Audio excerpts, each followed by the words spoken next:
Part 1. You will hear a man interviewing a woman in the street about her use of transport. First, you have some time to look at questions 1 to 5.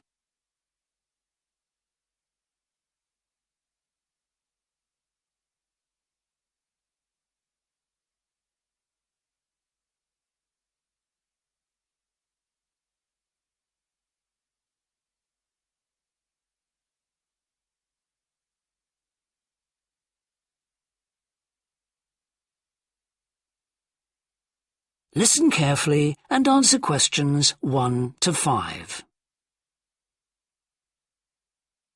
Excuse me? Yes? I wonder if you could spare a few minutes to do a survey on transport. It won't take long. No, that's fine. Oh, lovely. The survey is on behalf of the local council. They'd like to know about what transport you use and any suggestions for improvement. Can I start by asking you how you travelled to town today? Sure, I came on the bus. Great. Now, can I get a few details about yourself? OK. What's your name? It's Louisa. Yes. Hardy. Can you spell that, please? Yes, it's Hardie. Great, thanks. And can I have your address?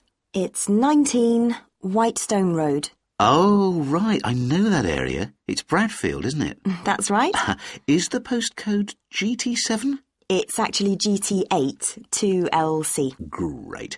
And could I ask what your job is? Are you a student? I've actually just finished my training. I'm a hairdresser. Oh, right. And one more question in this section. What is the reason for you coming into town today? Actually, it's not for shopping today, which would be my normal reason, but to see the dentist. Right. Thanks. Before you hear the rest of the interview, you have some time to look at questions 6 to 10.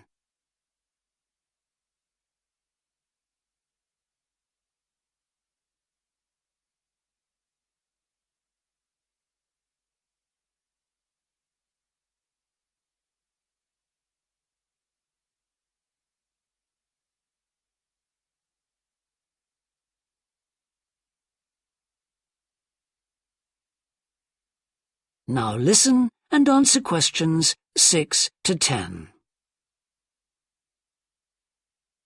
Now, in this last section, I'd like you to give us some ideas about the facilities and arrangements in the city for getting to and from work. Any suggestions you have for improvements? Well, something I've thought about for some time is that when I do walk and I'm doing a later shift, I think the lighting should be better. Yes, good point.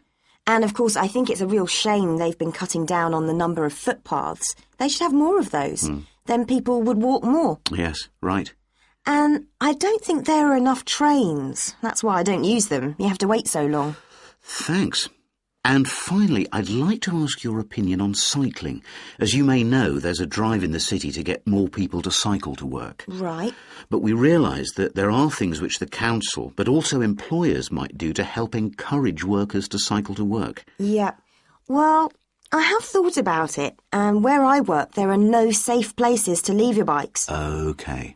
And also, I'd have to cycle uphill, and on a hot day I'd arrive at work pretty sweaty, so I think I'd need a shower somewhere at work. Right. And I suppose the last thing is that I wouldn't be all that confident about cycling on such busy roads. I think I'd like to see you offering training for that. You know, I'd feel a lot better about starting if that was the case. Well, that's very helpful. Thank you very much for your time. No problem. Bye. That is the end of Part 1. You will now have half a minute to check your answers.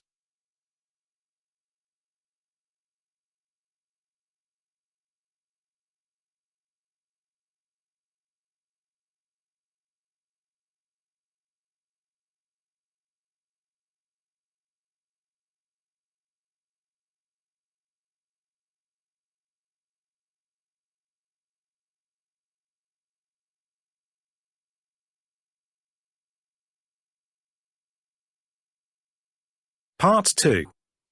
You will hear a representative of a city council giving information about 2 new facilities which are opening soon in the city.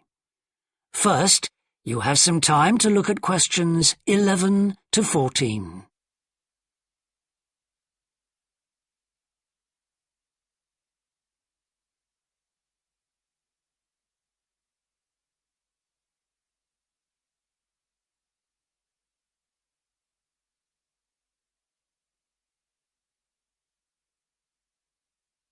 Now listen carefully and answer questions 11 to 14. Good morning.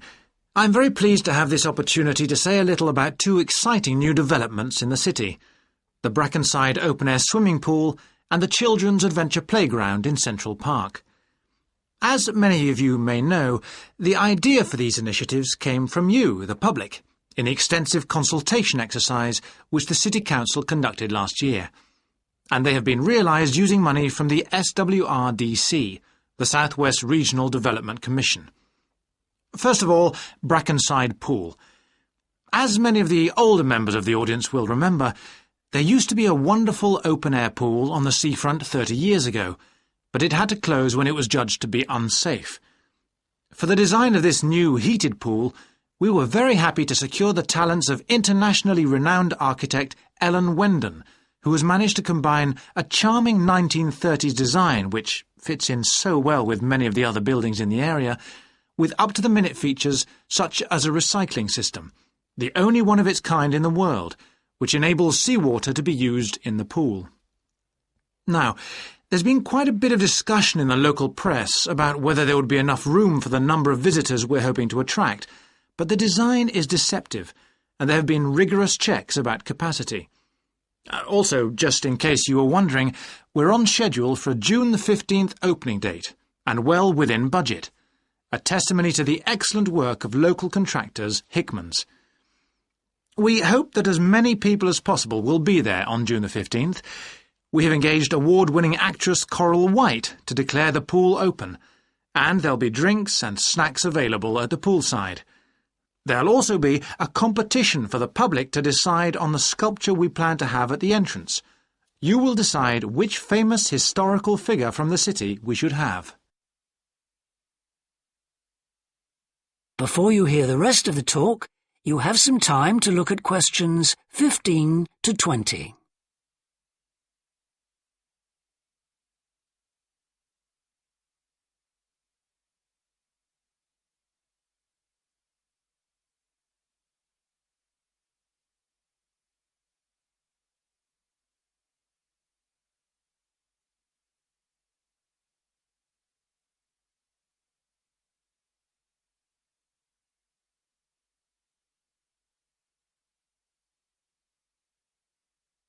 Now listen and answer questions 15 to 20. And now, moving on to the Central Park Playground, which we're pleased to announce has just won the Douglas Award for Safety. The news came through only last week. The unique design is based on the concept of the global village, with the playground being divided into 6 areas showing different parts of the world, each with a representative feature. For example, there is a section on Asia, and this is represented by rides and equipment in the shape of snakes, orangutans, tigers and so on, fauna native to the forests of the region. Moving south to the Antarctic, we couldn't run to an ice rink, I'm afraid, but opted instead for climbing blocks in the shape of mountains. I thought they could have had slides for the glaciers, but the designers did want to avoid being too literal. Then on to South America. And here the theme is El Dorado, games replicating the search for mines full of precious stones. And then, moving up to North America, here there was considerable debate. I know the contribution of cinema and jazz was considered, but the designers finally opted for rockets and the International Space Station. Eastwards to Europe then, and perhaps the most traditional choice of all the areas, medieval castles and other fortifications. Then last but not least, moving south to Africa, and a whole set of wonderful mosaics and trails to represent the great rivers of this fascinating and varied continent. Now, the opening date for our global playground is the 10th of July, And again, we'd love to see you there. So, make a date and come and see this magnificent, original new amenity right in the heart of the city. That is the end of Part 2. You now have half a minute to check your answers.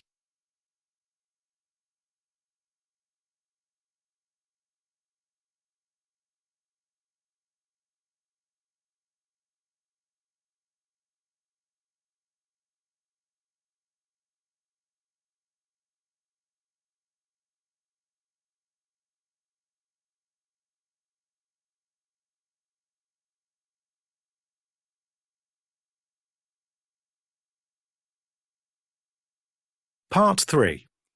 You will hear two anthropology students called Victor and Olivia discussing their joint presentation about a Norwegian explorer called Thor Heyerdahl. First, you have some time to look at questions 21 to 24.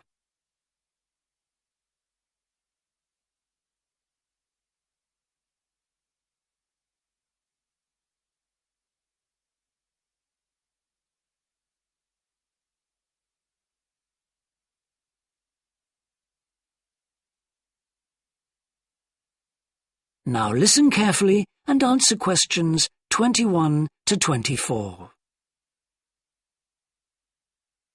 Right, well, for our presentation, shall I start with the early life of Thor Heyerdahl? Sure. Why don't you begin with describing the type of boy he was, especially his passion for collecting things? That's right. He had his own little museum. And I think it's unusual for children to develop their own values and not join in their parents' hobbies.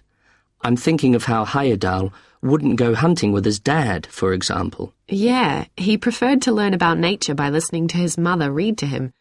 And quite early on, he knew he wanted to become an explorer when he grew up. That came from his camping trips he went on in Norway, I think. No, it was climbing that he spent his time on as a young man. Oh, right. After university, he married a classmate, and together they decided to experience living on a small island to find out how harsh weather conditions shaped people's lifestyles. As part of their preparation, before they left home, they learnt basic survival skills, like building a shelter. I guess they needed that knowledge in order to live wild in a remote location with few inhabitants, cut off by the sea, which is what they were aiming to do. An important part of your talk should be the radical theory Heyerdahl formed from examining mysterious ancient carvings that he happened to find on the island. I think you should finish with that. Okay. Before you hear the rest of the discussion, you have some time to look at questions 25 to 30.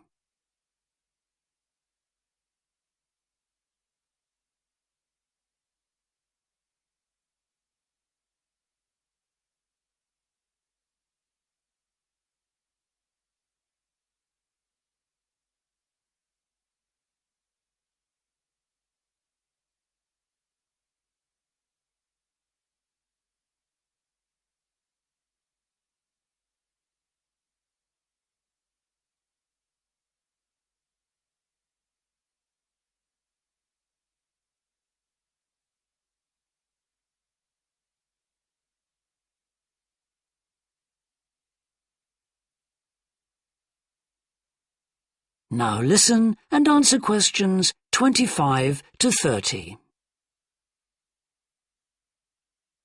All right, Victor, so after your part, I'll talk about Thor Heyerdahl's adult life, continuing from the theory he had about Polynesian migration. Up until that time, of course, academics had believed that humans first migrated to the islands in Polynesia from Asia in the west. Yes, they thought that travel from the east was impossible because of the huge empty stretch of ocean that lies between the islands and the nearest inhabited land. Yes, but Heyerdahl spent ages studying the cloud movements, ocean currents, and wind patterns to find if it was actually possible. And another argument was that there was no tradition of large shipbuilding in the communities lying to the east of Polynesia. But Heyerdahl knew they made lots of coastal voyages in locally built canoes. Yes, or sailing on rafts, as was shown by the long voyage that Heyerdahl did next. It was an incredibly risky journey to undertake. Sometimes I wonder if he did that trip for private reasons, you know, to show others that he could have spectacular adventures. What do you think, Olivia? Well, I think it was more a matter of simply trying out his idea, to see if migration from the east was possible.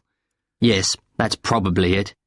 And the poor guy suffered a bit at that time because the war forced him to stop his work for some years. Yes. When he got started again and planned his epic voyage, do you think it was important to him that he achieve it before anyone else did? I haven't read anywhere that that was his motivation. The most important factor seems to have been that he used only ancient techniques and local materials to build his raft. Yes. I wonder how fast it went. Well, it took them 97 days from South America to the Pacific Islands. And after that, Heyerdahl went to Easter Island, didn't he? We should mention the purpose of that trip. I think he sailed there in a boat made out of reeds. No, that was later on in Egypt, Olivia. Oh, yes, that's right. But what he wanted to do was talk to the local people about their old stone carvings and then make one himself to learn more about the process. I see. Well, what a great life. Even though many of his theories have been disproven, he certainly left a lasting impression on many disciplines, didn't he? To my mind, he was the first person to establish what modern academics call practical archaeology. I mean that they try to recreate something from the past today, like he did with his raft trip. It's unfortunate that his ideas about where Polynesians originated from have been completely discredited. Yes. Right, well, I'll prepare a PowerPoint slide at the end that acknowledges our sources. I mainly used The Life and Work of Thor Heyerdahl by William Oliver. I thought the research methods he used were very sound, although I must say I found the overall tone somewhat old-fashioned. I think they need to do a new, revised edition. Yeah, I agree. What about the subject matter? I found it really challenging. Well, it's a complex issue. I thought the book had lots of good points. What did you think of the illustration? That is the end of part 3. You now have half a minute to check your answers.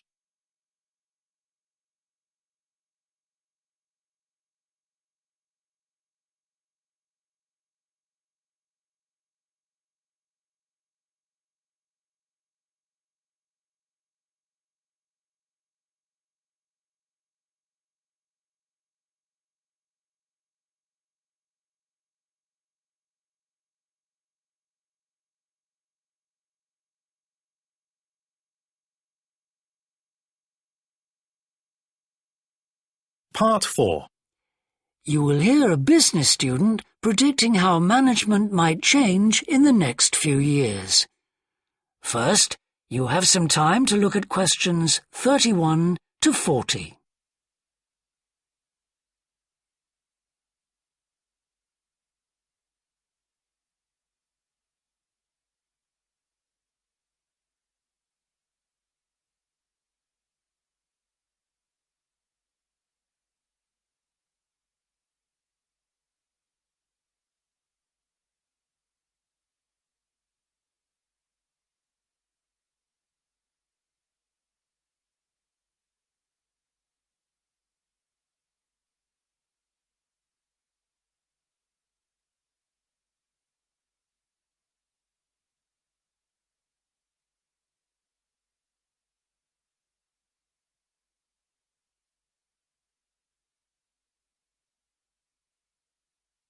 Now listen carefully and answer questions 31 to 40. Well, I've been talking to managers in a number of businesses and reading surveys about the future of management. And what I'm going to present in this seminar is a few ideas about how the activity is likely to change in the next 10 years. It isn't a scientific statistical analysis, just some ideas for us to discuss.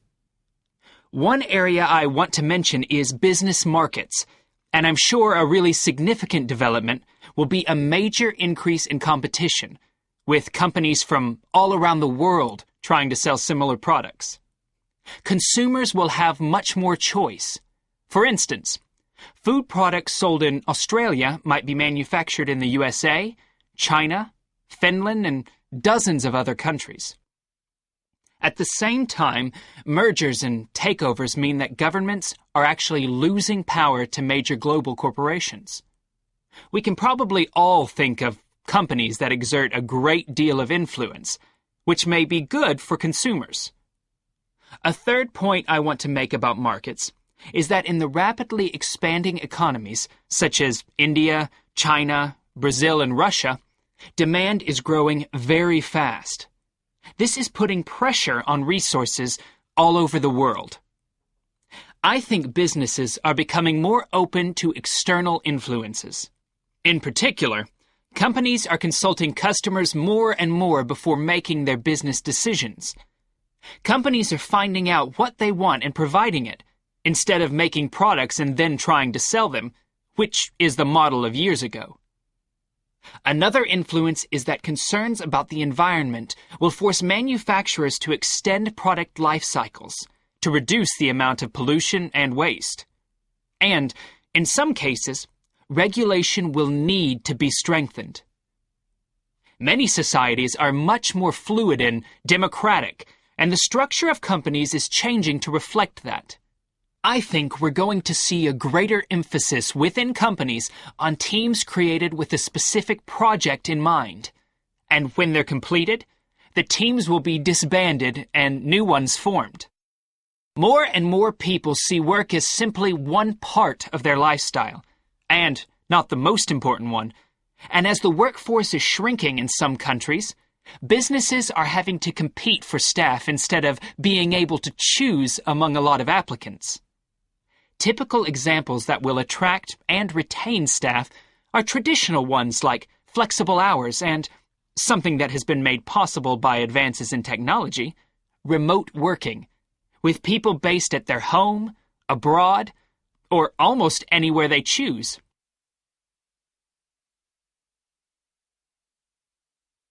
Management styles will almost certainly continue to change. Senior managers will require a lot more than the efficiency that they've always needed. Above all, they'll need great skills in leadership so that their organization can initiate and respond to change in a fast-moving world where they face lots of competing requirements and potential conflicts. In most of the world, the senior managers of large businesses are mainly men in their 50s and 60s. The predominant style of management will almost certainly become more consultative and collaborative, caused, above all, by more women moving into senior management positions. Many of the changes are influenced by developments in the wider economy. The traditional emphasis of business was manufacturing, and of course the service sector is very important. But we shouldn't overlook the growing financial contribution of IP, that is, intellectual property. Some books and films generate enormous sums from the sale of related DVDs, music, games, clothes, and so on. Another point I'd like to make is that although I've been talking about companies, one trend that they have to face is the move away from people working for the same employer for years. Instead, more and more people are becoming self-employed to gain the freedom and control over their lives that they're unlikely to get from being employed. Okay, well, that's all I want to say, so let's open it up for discussion. That is the end of part 4. You now have half a minute to check your answers.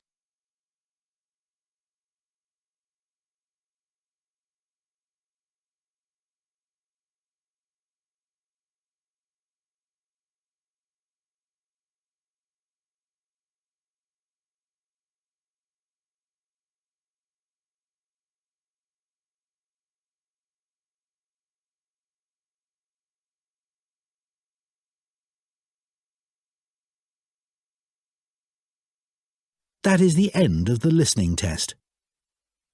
In the IELTS test, you would now have 10 minutes to transfer your answers to the listening answer sheet.